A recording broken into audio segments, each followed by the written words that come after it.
네, 7장 문제풀이 하겠습니다. 1번 전선 재료로서 구비 조건 중 틀린 것은, 여기서 말하는 전선 재료란 알루미늄, 구리, 전류가 통하는 부분을 얘기합니다. 1번 도전율이 클 것, 전류가 잘 흘려야 되니까 도전율이 커야 되고요. 2번 접속이 쉬울 것. 3번 내식성이 작을 것. 전혀 모른다 하더라도 보기에 내식성이 작을 것. 내식성이 뭐야? 부식에 견디는 건데 잘 부식될 것, 이런 것들이 전기하고는 전혀 맞지가 않죠. 예, 틀린 것은 3번입니다. 가요성이 풍부할 것, 잘 구부러질 것은 맞습니다. 2번 전련 재료의 구비 조건이 아닌 것은, 전련 재료라는 것은 피복, 비닐, 합성수지, 폴리에틸렌, 이런 피복 부분을 얘기합니다. 고무 같은 것들요. 1번 전련 저항이 클 것. 전련 재료는 전류가 잘 흐르지 않아야 되니까 전련 저항이 커야 됩니다. 2번 탄젠트 델타가 클 것. 탄젠트 델타가 뭐다? 유전체 손실이라 그랬죠. 유전 손실 정접이라고 해서 손실이니까 작을 것입니다. 답은 2번이고요. 3번 맞죠. 유전체 손실이 작을 것. 4번 기계적 강도가 클 것. 3번 전력 케이블에서 탄젠트 델타에 의해 발생하는 손실은 뭐라 그래서 유전체 손실이라고 했죠. 따라서 유전체 손이 됩니다. 답은 3번. 4번 기체의 무기질 전련 재료는 기체입니다. 무기질 전련 재료. 일단 알드레인은 고체고요. 운모도 뭘까요? 운모도 고체죠. 실리콘유 기름이니까 액체입니다. 육불화항이 기체고요. 육불화항이 기체의 무기질 전련 재료가 됩니다. 5번 고체 무기질 전련 재료가 아닌 것은입니다. 고체 무기질 전련이 탄소가 포함되어 있지 않아서 잘 타지 않는 거 있죠. 그래서 유리, 석면, 음료 이런 것들이 고체 무기질 전련 재료가 되고, 목재는 유기질이죠. 잘 탑니다. 맞죠? 그래서 5번에는 답이 1번이 됩니다. 6번 다음 중 전련 재료에서 직접적인 열화의 가장 큰 원인에 해당되는 것은, 직접적인 열화의 가장 큰 원인이니까 온도 상승이겠죠. 직접적인 열화의 가장 큰 직접적인 것, 온도 상승입니다. 답은 2번. 7번 전련의 종류가 아닌 것은, 전련의 종류는 YAEBFHC종, YAEBFHC종. 그래서 A종은 105도, B종은 130도, H종은 180도가 됩니다. D종은 없죠. YAEBFHC 이렇게 말로서 외우셔도 됩니다. YAEBFHC, D는 없다. 8번 건식 변압기 H종 전련 재료로 사용하지 않는 것은, H종 전련 재료입니다. 180도까지 사용되는 것, 이것들은 앞에 됐던 무기질 전련 재료. 마이카가 운모죠. 유리섬유나 실리콘 수지 혹은 석면, 이런 것들이 H종 전련 재료. 우리가 변압기 하면 H종 건식 변압기라고 얘기를 많이 합니다. 그런 곳에 사용되는 것이 마이카, 운모, 유리섬유, 실리콘 수지, 석면 등이고요. 컴파운드가 아닙니다. 답은 1번. 9번 변압기 유로 쓰이는 전련유의 요구되는 특성이 아닌 것은, 전련유는 전련 내력이 클 것. 맞죠? 전련 내력이 커야 됩니다. 이번 점도가 클 것. 점도가 끈적끈적하는 겁니다. 그것이 크면 안 돼요. 작아야 됩니다. 답은 2번. 3번 인하점이 높을 것, 그 다음에 응고점이 낮을 것. 인하점이 높고 응고점이 낮을 것 맞고요. 4번 비열이 커서 냉각 효과가 클 것. 2번도 맞습니다. 9번에는 답이 2번이 됩니다. 10번 자심 재료라고 하면은 변압기 철심을 떠올리시면 됩니다. 자심 재료는 자기적 성질이 현저하여야 하며 히스레시손이나 맴돌이 전류선, 철손이죠. 가급적 작아야 한다. 다음 중 자심 재료의 성질로 적절하지 않은 것은, 1번 저항률이 클 것. 자심 재료는 자속이 잘 흘러야 되지 전류가 잘 흐르면 안 됩니다. 따라서 저항률이 커야 전류가 잘 흐르지 않죠. 1번 맞고요. 2번 투자율이 작을 것. 투자율이 커야 자속이 잘 흐르게 됩니다. 그러니까 2번이 답이죠. 투자율이 작을 것이 아니고 클 것.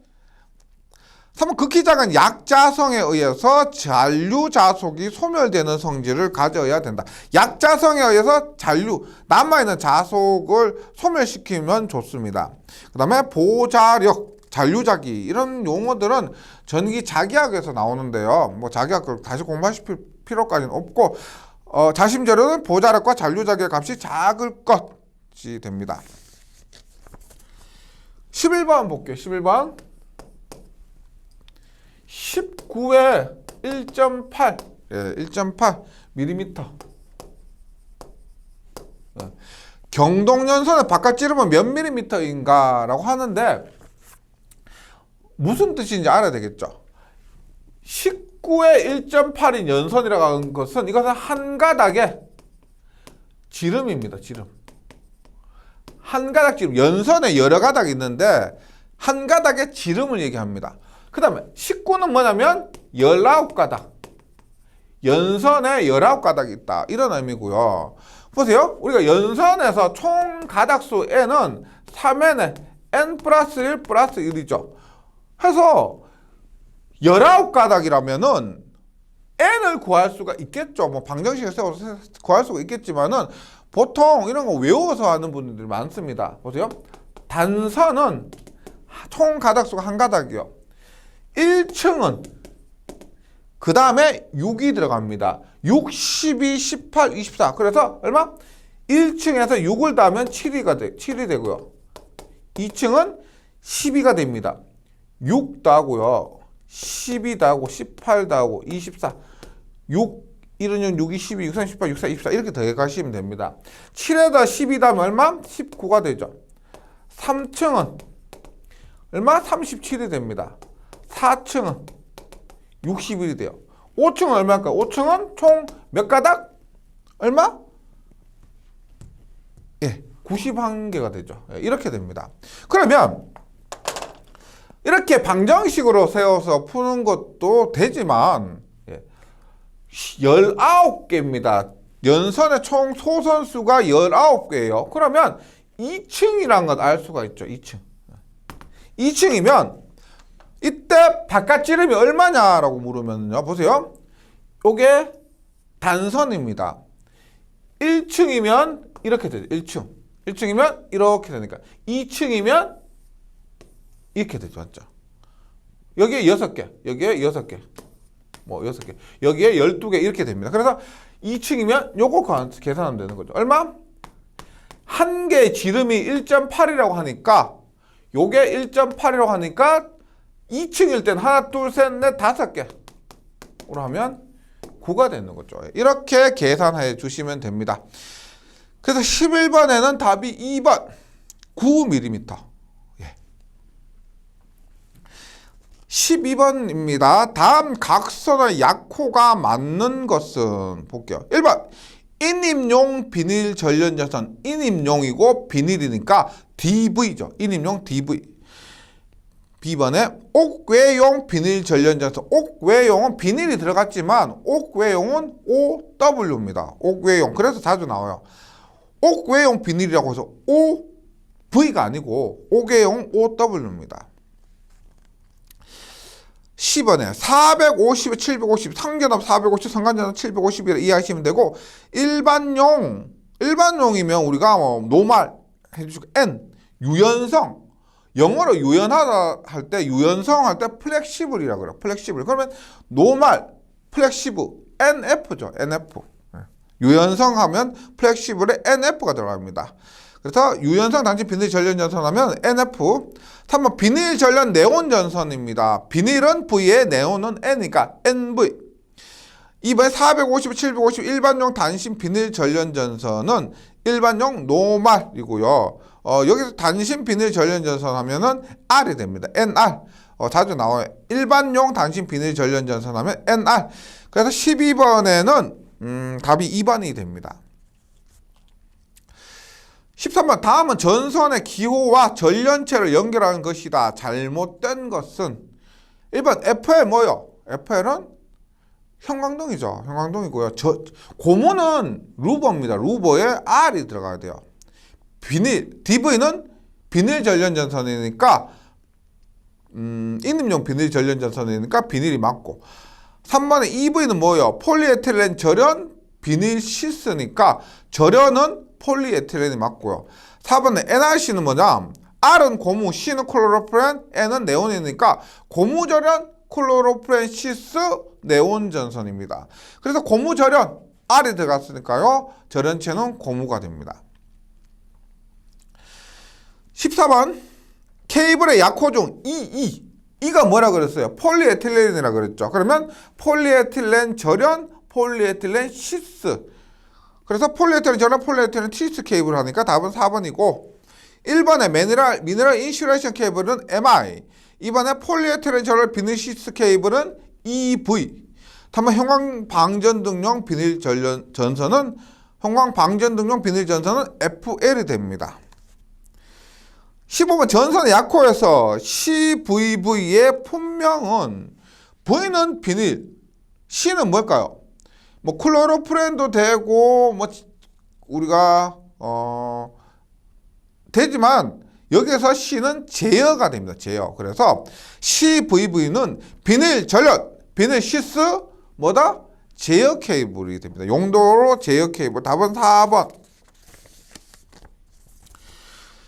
16번 동심 중성선 수미령 전력 케이블의 약호는, 동심 이 가운데 중성선을 사용했다는 거고요. 수미령은 CNCV에 W가 들어가고 차수형은 CNCV입니다. 예, 그래서 수미령은 CNCVW. 3번의 CDC 케이블은 CD 케이블이라고 있습니다. CD 케이블은 잘 휘어지는 그런 케이블이 있는데, C는 가교 폴리에틸렌. 3번은 그래서 가교 폴리에틸렌 절연 CD 케이블이고요. 4번은 자주 나옵니다. ACSR 강심 알루미늄 연선입니다. 17번 지중인입선의 경우 22.9kV Y계통에서 어떤 케이블을 사용하는가? 지중인입선 수변열 설비에 자주 나옵니다. CNCVW 케이블입니다. CNCVW 케이블. 답은 1번. 2번은 EV는 뭐요? 폴리에틸렌 절연 비닐시스의 시틴 캡타이어 케이블이고요. 네, 17번에 지중인입선 하면은 CNCVW 케이블이 보기에서 많이 사용된다. 18번 고압에서 사용되는 케이블이 아닌 것은, 고무절연 전선. 지금 여기서 보시면 고압에서 사용되는 케이블이라 그랬죠. 케이블이라 그랬는데 고무절연 전선은 절연 전선입니다. 절연 전선과 케이블은 다른 겁니다. 그것만 알아도 문제 풀 수가 있죠. 고무절연 전선은 저압 절연 전선입니다. 케이블 아니에요. 네. 그래서 비닐 외장 케이블, 폴리에틸렌 케이블, 외장 케이블, 콤바인 덕트 케이블이 된다. 19번 폴리에틸렌, 가교 폴리에틸렌, XLPE 절연물입니다. XLPE 절연물의 최대 허용 온도는 XLPE는 EPR과 함께 90도가 되고요. 70도는 염화 비닐이죠. 70도는 염화 비닐이고, 105도는 무기물 중에서 접촉에 노출되지 않고 가연성 물질이 접촉한 우려가 없는 경우 105도까지가 됩니다. XLP 많이 사용된다 그래서 XLP, EPR 많이 사용되고 90도. 20번 나전선 상호간을 접촉하는 경우에 인장하중에 대한 내용으로 옳은 것은, 나전선 상호간 접촉할 때 일단 전기장을 증가시키지 않을 것 하고 인장 강도를 20% 이상 감소시키지 않을 것. 인장 강도는 인장 하중 20% 이상 감소시키지 않을 것. 답은 1번이고요. 21번 금속관 공사의 박스 내에서 전선을 접속할 때, 박스에서 접속할 때 제가 모자 모양을 그렸던 거 있죠. 전선 넣고 돌리면 접속된다는 건 뭐다? 와이어를 접속한다. 와이어 커넥터 박스 내에서 접속할 때 쥐꼬리 접속. 네, 답은 1번. 22번 동전선입니다. 구리전선 접속 방법이 아닌 것은, 구리 전선의 접속은 직선 분기 종단 슬리브가 되고요. 직선 접속 같은 경우는 트위스트 접속에 6스퀘어 이어 이런 것들이 있었죠. 교차 접속이 아니었습니다. 답은 1번이고. 23번 기계기구의 단자와 전선의 접속에 사용되는 재료는 우리가 알루미늄 전선 접속할 때 기계기구 단자와 전선 접속이 터미널 러그 있었죠. 터미널 러그. 버스 터미널 하면서 터미널 러그가 기계기구의 단자와 전선의 접속에 사용됩니다. 23번 배선용 비닐 전련 전선의 공식 단면적이 아닌 것은입니다. 공식 단면적 외워 주셔야 됩니다. 뭐 2.5, 4, 6, 10 8이 없죠. 답은 3번이고요. 2.5, 4, 6, 10, 16, 25, 35, 50, 70, 95, 120, 150, 185, 240 뭐 이런 식으로 갑니다. 답은 3번.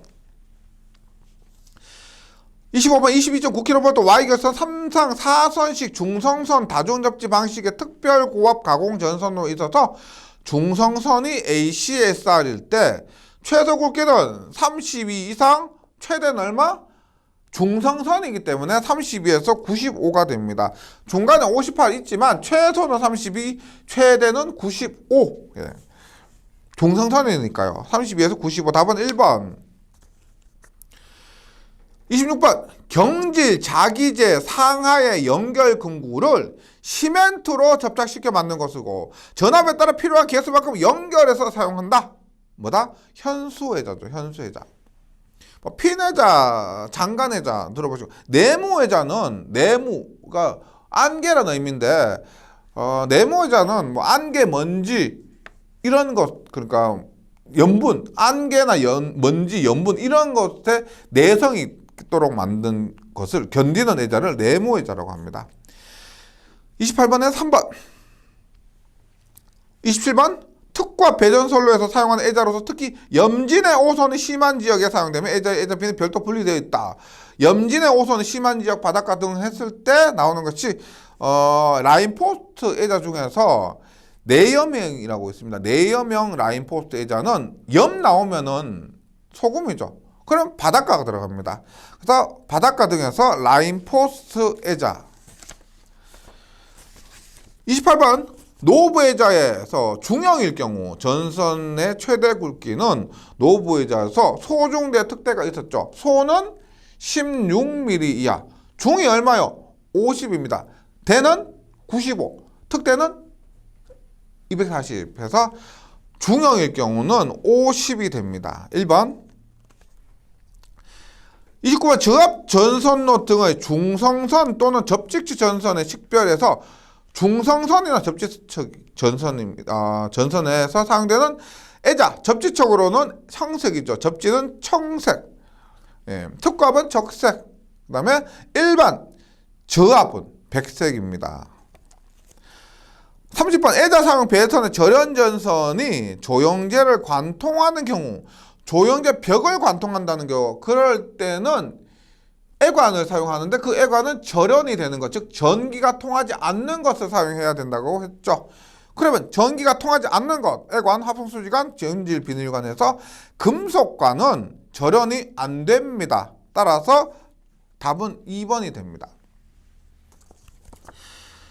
31번 애자 사용 공사에서 바인드선의 최소 굵기는 바인드선은 0.9, 1.2, 1.6 1.5면 더 좋겠는데 0.9, 1.2, 1.5가 아니고 1.6입니다. 가 사용되고 최소 굵기니까 0.9입니다. 32번 배전솔로에 사용되는 특별고압 애자 중에서 배전솔로에 사용되는 특별고압 애자요. 내오선, 초경량성, 방폭성, 경제성 등이 용하며 부드러운 외피 절연 재료. 그러니까 주어진 것 중에서 내경량성이라는 것은 가벼운 거죠. 가벼운 거. 그 다음에 부드러운 외피 절연 재료는 이런 거죠. 가볍고 부드러운 것은 폴리머 이런 재질 있죠. 합성수지 재질. 그래서 여기서는 폴리머 애자를 말합니다. 폴리머 애자. 답은 3번. 33번 배관공사, 금속, 덕트, 케이블, 렉 등을 사용한 간선 방식에서 전선 당기기 위해 배관 거리 몇 미터를 넘는 직선 거리마다 풀박스를 사용해야 하는가? 풀박스는 25m마다 사용을 합니다. 30m에서 25m마다. 34번 후광 전선관에서 관의 호칭이 잘못된 것은 이것은 후광 짝수, 후짝. 후광은 짝수, 박광은 홀수입니다. 박홀 해서 후짝만 기억해 주시면 되고요. 그래서 먼저 홀수가 있으면은 이것은 후광전성환의 규격이 안 됩니다. 일반 15는 아니죠. 후광전성환은 짝수이기 때문에 15가 아니고요. 뭐 16, 22, 28, 36, 42 이렇게 되니까 2번, 3번, 4번은 모두 후광전성환 호칭이 맞습니다. 1번은 홀수이기 때문에 바로 탈락. 35번 금속관 규격품 1번의 길이 얼마? 3.66m, 3660mm. 이것은 뭐 한국산업표준에 나온 것이고요. 외워주셔야 됩니다. 3.66m. 36번 금속관 배선에 대한 설명 중 틀린 것은 1번 교류 회로에서 단상 3선식과 삼상 3선식인 경우 동일간 내 두 선을 넣는 것은 원칙을 한다. 단상 3선식도 전선이 세 가닥이고요. 삼상 3선식도 세 가닥이면 세 가닥 중에 두 가닥을 넣는다는 게 아니죠. 모두 관 하나에 넣는 겁니다. 그래서 세 가닥이면 세 가닥 모두 하나의 관 안에 넣어야 하는 거죠. 그래서 답은 1번입니다. 1번. 세 선을 모두 넣는다. 이번 교류회로에서 전선을 병렬로 사용하는 경우 관 내에 전자적 불평형이 생기지 않도록 한다.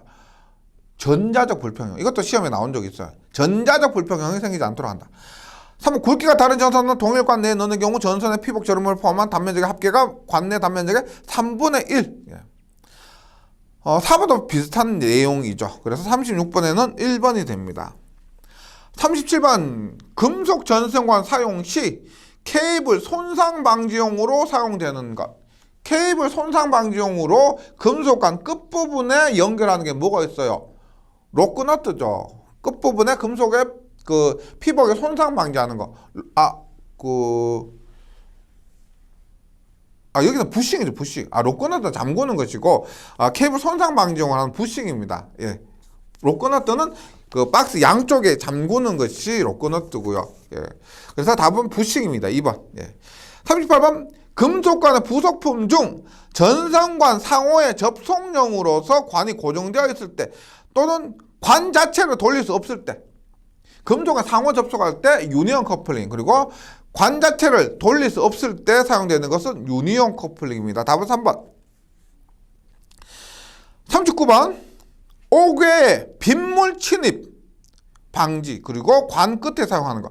빗물이 침입하는 그래서 입구가 엔터라고 했죠. 엔터에서 입구에서 빗물을 침입을 방지하기 위한 뚜껑 캡 합치면 엔터런스 캡이 된다. 40번 강제 전선관 금속관 공사를 강제라고 합니다. 강제 전선관 공사 중 노출 배관 공사에서 관을 직각으로 굽히는 곳에 사용한다. 3방향으로 분개할 수 있는 T형과 4방향으로 분개할 수 있는 크로스형이 있는 자재는 뭐냐? 일단 보세요. 관을 직각으로 사용하는 곳에는 뭐가 사용될 수가 있어요? 노멀밴드도 직각으로 하는 곳에 사용할 수 있습니다. 근데 노출 배관 공사에서 그리고 관을 직각으로 굽히는 곳에 3방향 T, 4방향 크로스 뭐다? 유니버셜 엘보죠. 엘보가 뭐요? 팔꿈치요. 팔꿈치 이렇게 직각이죠. 직각. 그래서 이것은 유니버셜 엘보가 됩니다. 41번 노출 배관용 자재 중 유니버셜 엘보의 부속품 종류에 해당되지 않는 것은입니다. 우리가 3방향 T형이 있고요. 4방향의 크로스형이 있는데 3방향 T형 맞고요. 크로스형에는 3방향 크로스형에는 LL, LB, LR 이런 것도 있고요. 그래서 G형은 없습니다. 유니버셜 엘보 부속품에 G형은 없고 T형, LL, L 하고 L, B, R 이런 것들이 있다. 41번에 2번이고요. 42번 합성 수지관으로 넘어와서 배선 공사에서 틀린 것은 1번 관 말단 부분에서는 전선 보호를 위해서 부싱을 사용한다. 맞긴 맞는 것 같은데 합성 수지관 배선에서 묻고 있죠. 합성 수지관은 부싱 아닙니다. 금속관이죠. 금속관에서. 2번 합성 수지관 내에서 전선의 접속점을 만들어서는 안 되고 3번 배선은 절연 전선을 사용하고요. 4번 합성 수지관 세 등으로 지지하는 경우 그 지지점 간의 거리 1.5m 우리가 금속관 그 다음에 애자는 2m고요. 합성 수지관은 1.5m 케이블도 2m 43번 합성 수지관 상호관 및 관과 박스 접속할 때 삽입하는 최소 깊이는 접착제를 사용하는 경우는 제외입니다. 접착제를 사용하면은 0.8배, 접착제를 사용하지 않으면 1.2배. 43번에는 3번이고요. 44번 비닐 외장 케이블을 구부리는 경우 굴곡부의 굴곡 반경은 케이블 완성품 외경의 몇 배 이상으로 해야 되는가? 일반적으로 케이블, 우리 합성 수지관은 6배죠. 금속관 6배였잖아. 맞죠? 케이블도 6배입니다. 다만 단심일 때는 8배. 단심이 아니면은 6배가 됩니다. 44번에는 답이 1번. 네, 7장에 문제가 좀 많기 때문에 3시간에 나눠서 풀이하도록 하겠습니다. 이번 시간은 여기까지 하고요. 다음 시간 45분에서 다시 뵙도록 하겠습니다. 수고하셨습니다.